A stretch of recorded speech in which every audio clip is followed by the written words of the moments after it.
Hi, Shannon Waller here, and welcome to the Team Success Podcast. Today we're going to do episode number 5 of the Multiplication by Subtraction mini-series. So if you've not had a chance to go back and listen to previous episodes, please do. There's lots to be gleaned from that. And today we're really going to wrap it up with 2 main focuses. One is just to really clarify the mindset you need to be in order to subtract, in order to multiply. And the other is the actual steps you need to go through. And here's the good news, is that the actual conversation is usually really short. So if you've been procrastinating or putting things off for a long time, you'll discover that the actual event itself doesn't take all that long. Getting ready for it, however, might take a while. Before we jump into that, though, let's refresh our thinking on why it's important to look clearly at your organization and understand what the opportunities are and what the costs are. So the opportunities of multiplying your results by subtracting a wrong fit person and the costs of keeping that person on. So we've talked about that in previous conversations. But again, to actually make the final decision, you have to be really clear that you are pruning. And this goes back to Dr. Henry Cloud's brilliant book, Necessary Endings, which totally inspires me. And you are pruning your organization. If you think about your company as an organism that needs to stay healthy and strong and vital so that all the nutrients can flow and you can grow strong and produce really beautiful flowers or whatever you happen to be growing. But things get in the way of that. There's some dead wood. That's actually pretty easy to decide on. But it's when things or even people are okay, but they're not great. Or they start to kind of wither a little bit and you don't notice because it's been around so long. You just like, oh, that's the way it always is. And you start to take things for granted. We really do, though, have to look at the overall health of our organization. And I am so clear about the benefits of when someone has clearly identified themselves as a wrong fit. You're not doing this to them. This is something that people choose on their own, consciously or unconsciously. But it's up to us to support and to protect the health of our organization. And that's a responsibility that all of us as leaders have.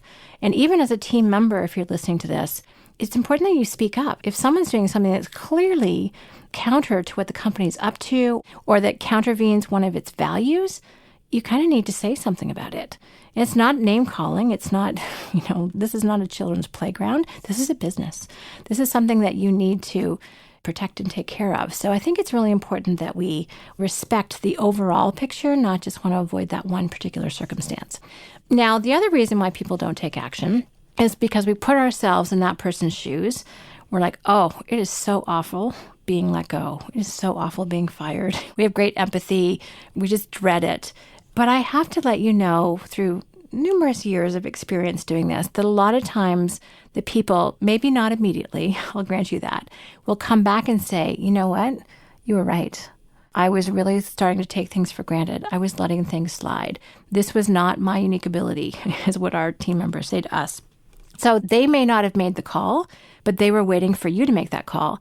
My team just reminded me today that we had one team member who, when in the firing conversation, the subtracting conversation, if I can call it that, he said, oh, well, what took you so long? What? How obnoxious is that? He knew. He was just waiting for us to see how long he could milk us for, which is obnoxious, but a very good lesson at the same time. Now, most of the time, that's not the case. You may be afraid of tears. We talked about that before. Most of us don't like tears. You may be afraid of someone throwing a punch. Again, doesn't happen very often. In fact, almost never, but physical force could be something you get worried about. But most people will be moderately upset, disgruntled. It is definitely an interruption at the very best to what their plans were for the day.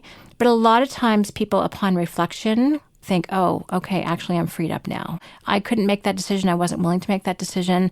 You made it for me. All of us prefer circumstances when they're our own idea. We tend to not like things as much when it's someone else's idea, but sometimes we can come around to that way of thinking. And I've talked to a lot of entrepreneurs who have gotten fired from positions, and some of them take it fairly matter-of-factly. It's like, oh, yeah, I wasn't a right fit for that role. And almost everyone I've spoken to said, yes, it actually set me off on the right path. I was going on the wrong path because that's what I was taught, that's what I was trained, that's what I was told I had to do. I was trying to conform to someone else's idea, and it wasn't working, but I couldn't make the call. And someone else did. It was a little abrupt. Can't say I enjoyed the moment, but it set me off on the right path. Well, I love that. So sometimes if people aren't willing to make that decision for themselves, then we need to assist them in that decision. So again, I want you to be very cognizant of the bigger picture as you are going through to take these specific actions. And even if you're worried about it, even if you're nervous about it, as I usually am, that's not enough to justify not taking action. There are far bigger things at stake, and your team's success and well-being is at stake. And that does outweigh one person. All right, so once you've committed to taking action, here's what I want you to know. Number one is to get prepared. So before this happens, please do not make a snap decision after reading a book or listening to anything or having conversation going, okay, that's it, this afternoon is over. You're going to leave yourself open and vulnerable, especially legally, which I am not recommending. So let's be really clear that you have your ducks in a row before you take action. So number one is to get advice and to consult with an employment lawyer. Now, the reason that you want to do that is because the laws in different provinces, in different states, in different countries, they vary widely, and you want to make sure that you're compliant. You have good reason for what you're doing, but you need to make sure that that's legal in the eyes of the law as well. Otherwise, they'll come back and haunt you. So that's really, really important. You need to understand what you can or cannot offer a departing team member because, again, standards change depending on where you are. After you get really good, solid advice that you're confident in, now is when you want to prepare the paperwork or have someone prepare that for you. If you've got an HR person in-house, fantastic. If you need to write up a simple contract, great, have your lawyer do that. If you outsource your HR, they're quite capable of doing this process as well. In fact, that is what they do for a living. So you want to make sure that you have those papers ready when you go into that conversation, or they're available immediately afterwards with whoever's going to kind of clean up the situation. Now, the third thing, which may sound a little bit odd, but all of us have things that we need to protect in our organizations, primarily our data. So you want to take security precautions. For us, we have key codes, so we change the code. We make sure we get someone's passkey. We make sure that we delete their account from the database and things like that. So you want to make sure that as soon as that person's gone, depending on what the circumstance is. And I'm pretty much talking about here when you're exiting someone from the building. If it's the more gracious exit, where someone sends out an email saying, okay, I'm decided to leave the company because that's what you've both agreed upon and they've resigned and they maybe have a week or two to get their affairs sorted. You don't have to go to quite these extremes. But at the same time, if there is someone that needs to kind of leave now, and that even often happens with senior positions just because they simply have access to all of that information, you do want to be prepared at the right time to exercise those security precautions. And lastly, in the preparation stage is to have at least a rough idea or a plan for how that person's work is going to be handled. So who do you know? What are their most urgent projects that need handling? What client situations are they involved in? What projects? And we've actually had someone who needed to be exited from the company. And what was really great about this person is that they were so concerned. They gave us a status update and let us know and gave us information to make sure that the projects that they've been working on were actually taken care of, which was a very classy way to exit as far as I was concerned. The way that it worked out wasn't a right fit any longer, but they really wanted to make sure that we were looked after. And I thought, again, so that was a very well done way to leave. Now, during the conversation, this is probably what you've been mulling over in your mind. So here's what you need to know about actually having the conversation, because this is what most of us dread the most. It's actually pretty short, often less than 15 minutes. And here's what one of our clients told me after he'd read this section of the book. He said, Shannon, he said, I have been postponing and delaying and procrastinating upon this decision for months. And he said, I got to this part of your book. You said it took less than 15 minutes. He said, I can do that. I just laughed. He said, all of this, it's only 15 minutes. He said, that's okay. So he told me about some of the changes he'd made. And it was very fun because we are dreading this as though it's this big thing. And really, it's short-term pain. You've been experiencing long-term pain. This is actually short-term pain. So it's short suffering, which will get you to a much better result. So if you can gear up for that, then you're going to be all right. Now, where are you going to have this conversation? Somewhere private. This is not a public event. This is not for public consumption. So you want to be sure it's somewhere private where you can speak plainly. Other people are not standing outside the door. That would be eavesdropping. That would be terrible. So you want to make sure that you're respectful. So often a conference room, sometimes someone's office, where you can close the door, solid. If it has to be off-site, that's another option as well. But just that it's respectful because this is a private conversation. And again, you want it to be brief. Now, a little trick about the conversation that I've learned is that when you're delivering shocking news to anyone, this fits into that category. You want to say the bottom line up front, because after you say what you have to say, first of all, you don't want them confused about your point. And that can happen. Some of us like to use a lot of words, and we can actually confuse someone. They can leave not knowing that they're fired. Not good. So you want to say something to the extent of something like this: I've made a decision, and unfortunately, today is your last day. Now, if you don't feel like saying unfortunately, you can say, and today is your last day, whatever is relevant for you. And then the kind of little buzz will start in their brain, and they won't actually, most of them, fully hear you for the next few minutes because they are slightly in a state of shock. It wasn't what they were expecting to have happen. Unless they've seen other people walk down the hallway and you've had packets of paper ready. In that case, they may not be as surprised. But for most people still, it's an abrupt conversation to have. And then you want to concisely explain your reasons, but not too much. You don't need to go into a lot of detail. Something like, we don't find that you're a right fit for the role, and you may need to provide some specific examples. We tend to keep this short because the decision is final. The most important thing is for them to accept it, not to try and justify their actions. We tend to do a lot of due diligence. We're thoughtful about how we do things, and the person may or may not agree. That's to be expected. But again, it's not negotiable, and that's really what they need to know. Oftentimes, as I said earlier, 15 minutes or less. Done. So all of your nervous, getting ready, can dissipate fairly quickly. Then you want to go through the specifics, and this will go back to the paperwork, part of your preparation. So go through the specifics, explain the details of what happens next. So you want to be clear, we need to clear out your desk. We can either do this right now, or we can have someone do it and send your things to you. Explain the paperwork, make sure you get the security functions back, like their key, their pass card, any of those sorts of things. And then if you are making them an offer, explain what the terms are. Most times they'll need to sign it back if that's what you're doing. But again, your employment lawyer can give you really good direction on that. Then they need to pack up. So most people have some personal effects at their desks. If they're not in a great space to do that right then, you can offer to do it for them or have them come back after hours. There's lots of ways to get that handled gracefully. So if they're leaving that day, escort them to their office space so they can pack up their personal effects or make arrangements to ship it to them at a later time. And then lastly, you really want to make sure they get home safe. Again, they've had an interruption to their day. So if they're fine to drive, great. If they don't, then arrange to have them taken home by a cab or something like that. So again, you want to be responsible for their safety. And again, that's a classy way to do something. Afterwards, you want to tie up loose ends. Just because they leave the building doesn't mean it's done. So you need immediately, and often our team will have this ready, to really have an email drafted that you hit send on after they're gone, to let your team know of the change and that you wish them well. This is not going to be a slam email. You're not slandering them. You're simply saying, unfortunately, it didn't work out, and we wish them well. Polite, concise. We also usually say, if you have any questions, please talk to your team leader or whoever is sending the message. So that's really important that they can actually have a conversation. And again, we don't give specifics, but we will say in general, it wasn't working out, different alignment of priorities, different alignment of values. You can kind of allude gently, but again, nothing harsh. Those details are private between you and the person. Now, the number one priority when you're communicating with your team is to reassure them that their jobs are safe and secure. I'm hoping this is just a one-time thing unless you're laying off a bunch of people. But if it's unexpected for the team, absolutely they will need to be reassured. Even if it's not totally unexpected, it sends a ripple effect through your team. And they're like, oh, what about my job? Because normally people don't think about that. And you want to reassure them that they do not need to worry. We've had people that we know are rock stars, and we tell them they're rock stars all the time, who are still worried about losing their job. And we're like, no, you're the kind of person we want more of. Can we clone you, please? Your job is safe and secure.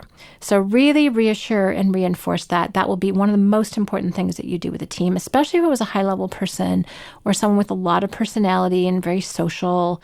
I had a great team member one time. Well, she was great socially. She wasn't so great working-wise, who everyone knew. She was friends. She had candy in her office. Lovely, lovely person. No longer effective. And she was not going to make that decision, so I had to make it for her, which was very challenging. And I needed to let people know because she was everyone's friend. Not that I didn't still love and care about her, but it just was no longer a right fit working-wise. And people really pick up on how you feel about someone in that circumstance. And then you get to distribute the work because there will be stuff left over. So divvy it up. Try not to load it all on one person, please. They might drown because they already have another job. So spread it out, lay out your plan, ask for suggestions. And what I've heard more times than not, and I'm not that long ago, where a team member said, oh, it's so much easier not to have them here. The extra work is not a burden at all. Because being around that person was actually the hard work. So again, you'll be shocked and amazed about how people step up and how happy they are and how motivated they are, that they don't have to deal with this weight that was pulling down the team or someone that they had to avoid or work around. That is stressful. Doing more of what they already know how to do, they're people with a big capacity, so that's doable. So your best case scenario here is that the person has anticipated it and understood why the decision was made. And they stay rational and they're like, okay, I'm disappointed, but I understand, and they work out the terms with you relatively easily and both of you go your separate ways. That will be your best case scenario. Does it always happen that way? Not necessarily. It's great if they update you on the status of their projects, and as I gave with the previous example. And those are the people that really want the best case for your company. Now, there's also a chance, a likelihood, that some people are going to respond not so well. It's almost never as bad as you fear. I will tell you that at the outset. And, occasionally you'll get a few tears or get someone who doesn't understand. Unfortunately, sometimes those people who don't understand, it's the reason why they're being let go anyway. So they may never. That might happen. Occasionally you may get anger. I've seen that a lot less. But you kind of just need to be compassionate and caring. You're still firm. The decision doesn't change. But you understand that this is a big disruption, not what they were anticipating. It's a shock in some way, shape, or form. So it's really important that you are supportive of them without changing your decision. And again, make sure they get home safely, make sure that they're taken care of. Regardless of why someone isn't working out in your company, you still want them to land successfully on their feet. If you can support them in any way, if you want to, you're not obligated, by the way, all the better. So this is where reference letters, confirmation that they work there, just sending people out with goodwill. If you catch the situation before it gets too bad, then you can say, this is not working out and I want to help you be successful. That's a very graceful exit. Sometimes you can't make that happen. So the most important thing to remember as you're looking at letting go of someone is that you do it to your standards.